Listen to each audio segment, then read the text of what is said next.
Now we will see how to use username and password in console port.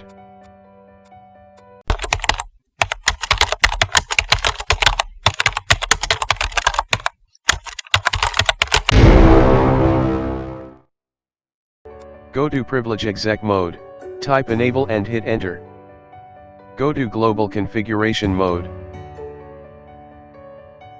Router, config, hashtag username admin password 12345.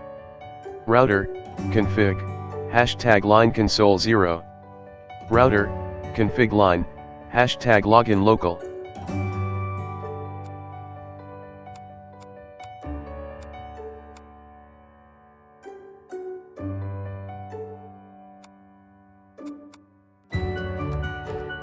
Password set successfully.